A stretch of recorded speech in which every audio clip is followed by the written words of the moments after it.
Yo, what is going on, Raiders? The Boss here, and welcome to the second episode of Beat The Bozzz. Previously, we have defeated the first two players ever, and because of that, we got in total a reward of 70 diamonds for the first player who's able to win against me.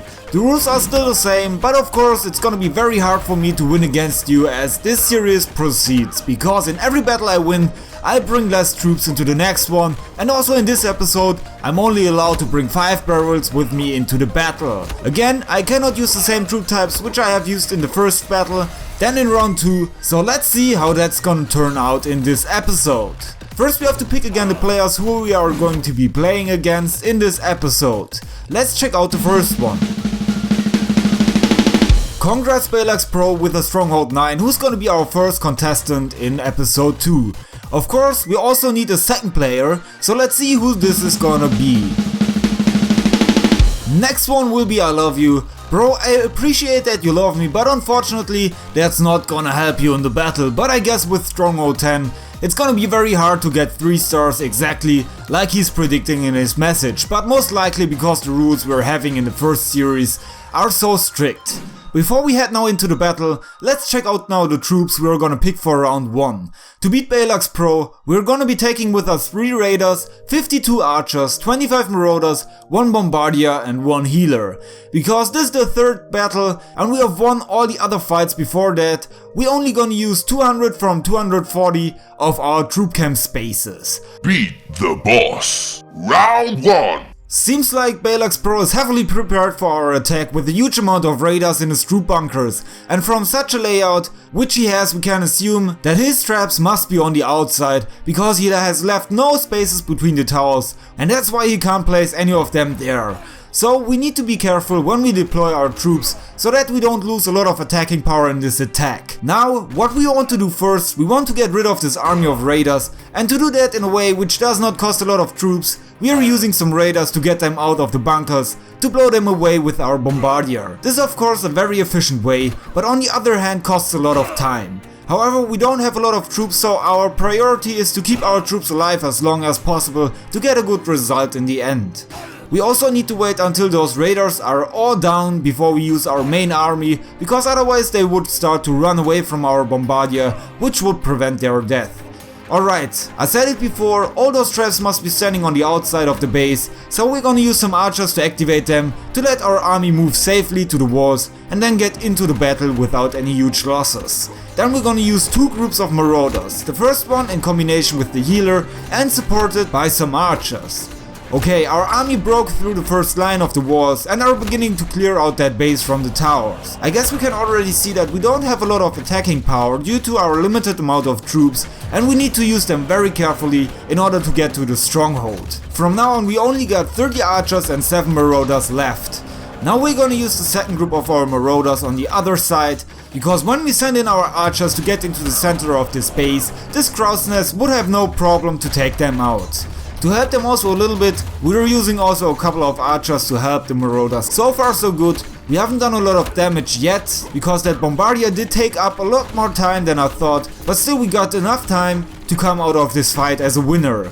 With less than 50 seconds left, we need to send our rest of archers into the center of the base to take down the stronghold, while our marauders on the outside do a great job keeping all the towers busy, because now we have a huge gap in the center, which is gonna make it possible for our archers to destroy everything there. However, we don't have a lot of time left, so we need to make use of that berserk barrel followed by the jump spell, which makes it possible for our archers to hop over the walls and then take out that stronghold. Basically our job is done now, but of course we want to do some more damage on this base, and we achieve that through our archers who are going crazy on the resource buildings, while the marauders with the healers have no problems taking out tower after tower. But again, those wall lines slow down our troops a lot, but obviously if we would have had some more archers going into the center, this fight would have been over with a 3-star. However, this time we got 62% damage, which is still enough for another victory, and that means the pool of diamonds increases to 80 diamonds in total. Alright, time to check out the troops for I love you, and against him we can only fill our army up to 180 troop camp spaces, which is definitely not a lot against the Stronghold 10. That's why I'm bringing, besides of the 8 dragons and 5 cannoneers, 1 healing barrel, 3 berserk barrels and 2 fog barrels. In addition, I've activated the dwarf saboteurs and the gorax to compensate for the small army. So this is our formation for the next battle, so let's see how it turns out. Beat the Boss. Round 2. I love you has a very strong stronghold 10, and unfortunately the dwarf saboteurs did not take out a lot of those air traps, which can turn out bad for us if the dragons run straight into them. Also, he got a lot of sky harpoons, which are gonna make our life difficult when we run out of fog barrels. That being said, we can now start our attack, and we're gonna use the cannoneers to clear out those buildings on the bottom to make it possible for our dragon army to fly straight into the middle of this base. I'm also paying attention here that those towers standing around don't have a chance to shoot at them, so that we can destroy already as many buildings before they die. Now we're ready to send our dragons in. We're gonna support them with the berserk barrel, which is gonna make them go on rampage, and through that they will earlier touch on that stronghold. Those buildings which stood in front of them were barely a challenge. However, when they split up, the upper group takes heavy damage from that sky harpoon, and that's why we're gonna use the fog barrel to cover them while they take out that stronghold. Unfortunately, the fog barrel slows them down a lot, therefore I'm using my second berserk barrel to make sure that those dragons will at least burn down that stronghold and other buildings standing around it, to make some more percentages. So far so good, we're getting that second star by exceeding 50% base damage, and the upper group of dragons still has a lot of power until they trigger all those air mine traps I was concerned about in the beginning, which means that the last sky harpoon will take care of the rest upper group, while we have in the second only 1 dragon left. But luckily we still got the fog barrel, which means that we can still gain here some more percentages until the fight is over. So we can take down that cloud bunker with us, and the dragon targets now the gold bunker, but I don't think it's gonna be able for us to take it out. Now I realize that I still got a cannoneer left over, and we're gonna search for a place where we can do some more damage. That's why I order him to take out that gold drill, which is of course no problem, and then he's gonna take down also that cloud beacon, which is gonna give us in the end 62% damage. That's been a tough fight, especially because we only brought 180 troops with us into the battle and only 5 barrels. However, that was another victory for me, and that's why the diamonds increase up to 90 diamonds.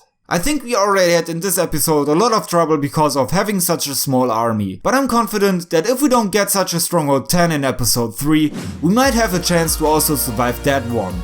In this episode, we have first one against Balax Pro, and afterwards against I Love You. That means next episode it'll be again with the same rules, and we're gonna start with 90 diamonds in the pool. Don't forget to like and subscribe for more.